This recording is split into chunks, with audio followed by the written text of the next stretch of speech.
اس امت میں سے کچھ لوگ جو بیدار ہو جائیں، جو ہوش میں آ جائیں، جو جاگ جائیں، جنہیں یاد آ جائے. مجھے بڑا پسند ہے یہ ہمدرد کے جو پرچے بچوں کے لیے خاص طور پر جو رسالہ نکلتا ہے، اس میں آپ نے دیکھا ہوگا جاگو اور جگاؤ، جاگو اور جگاؤ بڑی اچھی اصطلاح ہے، بڑی عام پہل ہے. خود جاگو اور جو جاگ جائیں دوسروں کو جگائیں، بیدار کریں. جو جاگ گئے ہیں، جنہیں یہ ہوش آ گیا ہے میں مسلمان ہوں، میری ذمہ داری ہے، میں تو بحیثیت مجموعی اس امت کا فرد ہوں جو دنیا والوں کی بھلائی کے لیے برپا کی گئی. میرے ذمے تو بڑا عظیم فریضہ ہے. وہ فریضہ ہے کہ جو اللہ تعالیٰ اپنے رسولوں کے سپرد کرتا رہا ہے، امر بالمعروف اور نہی عن المنکر. جسے یہ ہوش آ جائے اب وہ دوسروں کو جگائے. جو جاگتے جائیں وہ ایک امت بن جائے، چھوٹی امت. جیسے آپ کہتے ہیں party with in party, state with in state, ریاست میں ریاست، پارٹی میں پارٹی. ایک بڑی امت ہے، 1 ارب سے زیادہ کی تعداد میں امت محمد ہے اس وقت دنیا میں صلی اللہ علیہ وسلم. لیکن سوئے ہوئے ہیں. کس اعتبار سے سوئے ہوئے ہیں؟ دنیا کے اعتبار سے سوئے ہوئے نہیں ہیں. ہر شخص اپنی بہتری کے لیے کوشاں ہے، زور لگا رہا ہے، دن رات محنت کر رہا ہے. دین کے اعتبار سے سو گئے، بحیثیت امت محمد جو ذمہ داری تھی اس کے اعتبار سے سوئے ہوئے. تو جو جاگ جائیں وہ جاگیں، آپس میں مل جل کر اس بڑی امت میں ایک چھوٹی امت بنائیں.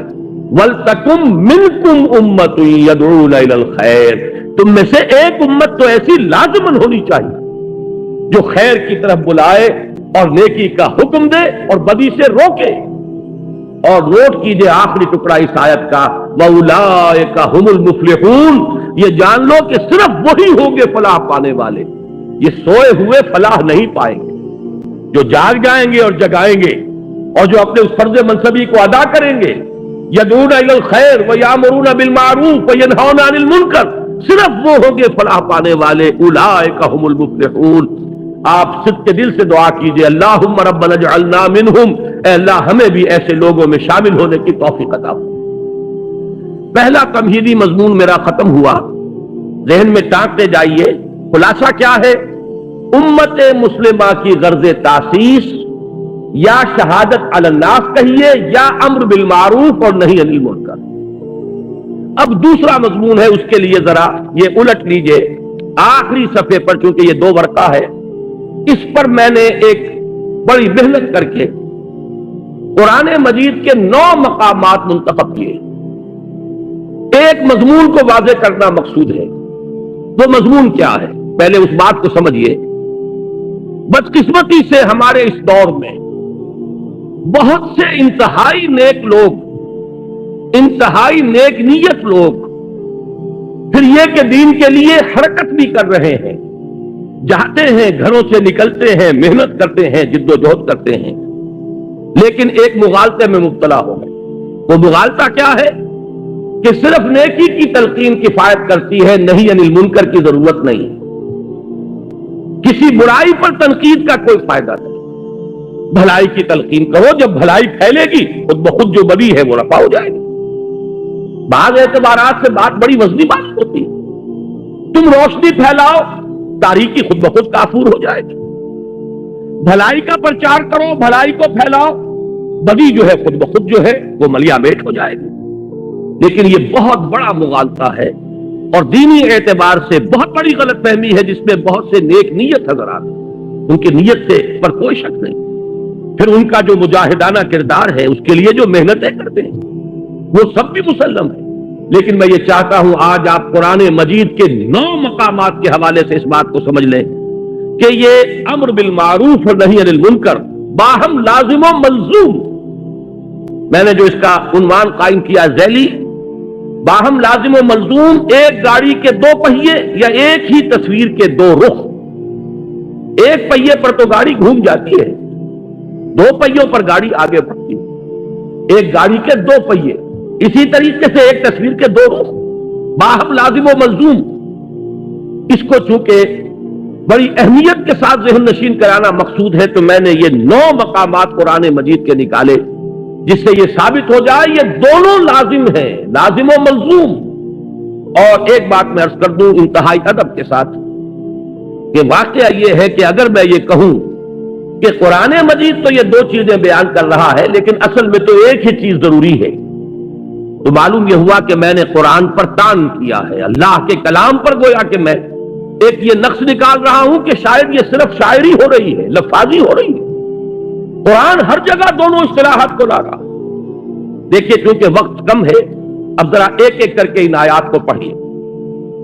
میں نے الحمدللہ شروع کیا اس اعتبار سے کہ شان باری تعالیٰ سورۃ النحل کی آیت نمبر 90 میں بیان ہوئی، اور یہ آیت تو آپ میں سے ہر شخص کو یاد ہوگی، اس لیے کہ ہر خطبہ جمعہ میں آپ یہ آیت سنتے ہیں۔ خطبہ ثانیہ جب ہوتا ہے جس کے بعد کھڑے ہو جاتے ہیں نماز کے لیے، تو یہ آیت جو ہے اس پر خطبہ ختم ہوتا ہے۔ ان اللہ یأمر بالعدل والاحسان وایتاء ذی القربى وینہی عن الفحشاء والمنکر والبغی یعظکم لعلکم تذکرون۔ بڑی خوبصورت آیت ہے۔ اللہ تعالیٰ نے ایسا کمال توازن پیدا کیا ہے، حکم بھی دیا 3 باتوں کا، روکا بھی 3 باتوں سے۔ عجیب توازن ہے، ذرا غور کیجئے اس کے حسن توازن ہی میں سارا حسن ہوتا ہے۔ 2 چیزیں ہیں، اگر آپ نے توازن ڈسٹرب کر دیا اس میں حسن باقی نہیں رہے گا۔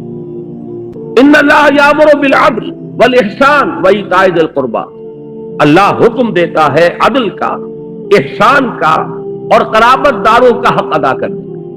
میں چونکہ اس وقت درس نہیں دے رہا ہوں ان آیات کا، مقصود صرف یہ ہے کہ آپ کے پیش نظر رہے کہ امر اور نہی یہ دونوں ساتھ ساتھ، اور اس میں یہاں توازن اللہ نے اس درجے کیا ہے کہ 3 ہی چیزیں مقابل میں لایا۔ وَيَنْهَا عَنِ الْفَحْشَاءِ وَالْمُنْكَرِ وَالْبَغْيِ يَعِظُكُمْ لَعَلَّكُمْ تَذَكَّرُونَ۔ اللہ بھی نیکیوں کا حکم دیتا ہے تو بدیوں سے روکتا بھی، ورنہ اگر وہ فلسفہ درست ہوتا کہ محض نیکی کی تلقین سے بدی خود و خود کافور ہو جائے گی، تو بدی کی نشاندہی کر کے اس سے روکنے کی اضافی طور پر ضرورت نہیں تھی۔ آگے چلیے، نمبر 2، تقاضائے فطرت و حکمت۔ یہاں میں نے سورہ لقمان کی آیت لی ہے۔ حضرت لقمان کے بارے میں آپ حضرات کے علم میں ہوگا، نہ وہ نبی تھے نہ کسی نبی کے امتی تھے۔ سلیم العقل سلیم الفطرت انسان، حکیم اور دانا انسان۔ انہوں نے اپنے غور و فکر سے جو نتائج اخذ کیے ہیں وہ ہیں جو قرآن مجید نے سورہ لقمان کے 2 رکوع میں جو وصیتیں انہوں نے اپنے بیٹے کو کی تھی۔ وَإِذْ قَالَ لُقْمَانُ لِابْنِهِ وَهُوَ يَعِظُهُ يَا بُنَيَّ لَا تُشْرِكْ بِاللَّهِ، یہاں سے قرآن مجید نے حضرت لقمان کو امر بنا دیا، اس لیے کہ ان کا ذکر جب تک قرآن ہے ان کا ذکر موجود ہے، اور ہمیشہ قرآن رہے گا، ان کا ذکر موجود رہے گا۔ یہ شان ہے اللہ نے اپنے اس بندے کی جو بڑھائی ہے کہ قرآن مجید میں اس طریقے سے تعین کے ساتھ یا تو رسولوں کا نام آتا ہے، یا یہ کہ صحابہ میں سے حضرت زید کا ذکر خاص طور پر صحابہ جو ہے اس اعتبار سے کیا کرتے تھے کس قدر خوش قسمت ہے اس کا نام قرآن میں آیا۔ فلما قضا زید وطرہا، تو یہ وطرہ منہا زید وطرہ یہ سورہ احزاب میں آیا تو لوگ نش کرتے تھے، زید تمہارا نام قرآن میں آیا ہے۔ ایسے ہی یہ ایک حکیم اور دانا انسان۔ اب ان کی اسی لیے میں نے عنوان قائم کیا تقاضائے فطرت و حکمت۔ فطرت اور حکمت کا تقاضا یہ ہے۔ اب ان کی یہ آیت نوٹ کیجئے جو قرآن مجید میں ان کی بات نقل فرمائی گئی، یا بنی اقم الصلاۃ وامر بالمعروف وانہی عن المنکر واصبر علی ما اصابک ان ذلک من عزم الامور۔ اے میرے بچے، نماز قائم رکھ، نیکی کا حکم دے، بدی سے روک، اور پھر صبر کر جو تجھ پر بیتے۔ دیکھیے بڑی پیاری بات، نیکی کی تلقین پر کبھی آپ کو ریزنٹمنٹ نہیں ہوگی، لوگ سن لیں گے مانے یا نہ مانے، بھائی بھلا کام کیا کرو، نیک کام کیا کرو، بھائی نماز پڑھا کرو، بھائی روزہ رکھا کرو، کوئی آپ کو پلٹ کر گالی نہیں دے گا۔ یہ دوسری بات ہے کہ جیسے چکنے گھڑے پر پانی پڑتا ہے اور نکل جاتا ہے، اور ایک کان سے سنا دوسرے کان سے نکال دیا، لیکن اصل میں جب جوابی کارروائی ہوتی ہے لوگوں کی طرف سے، جب آپ کسی بدی پر روکیں اس وقت پھر ریزنٹمنٹ ہوتی ہے، اس وقت پھر جو ہے ریٹیلیشن ہوتی ہے۔ چھوٹے سے بچے کو کہہ کر دیکھیے کہ بیٹے یہ کھیلنے کی جگہ نہیں ہے، یہ کرکٹ کا میدان نہیں ہے، یہ سڑک ہے، کسی کا سر پھوڑ دو گے، کسی کی گاڑی کا شیشہ توڑ دو گے، لیکن ذرا کہہ کے دیکھیے پھر آپ کا وہاں سے اپنی عزت کو سالم لے کر واپس چلا جانا آسان نہیں ہوگا۔ چھوٹی سی چھوٹی بات کہہ کر دیکھیے کسی کو۔ اس لیے یہاں حضرت لقمان فرما رہے ہیں میرے بچے نماز کو قائم رکھ، نیکی کا حکم دے، بدی سے روک، اور پھر جو آئے اسے جھیل، برداشت کر، صبر کر۔ وَاصْبِرْ عَلَىٰ مَا أَصَابَكَ، یہی تو ربط ہے سورۃ العصر میں۔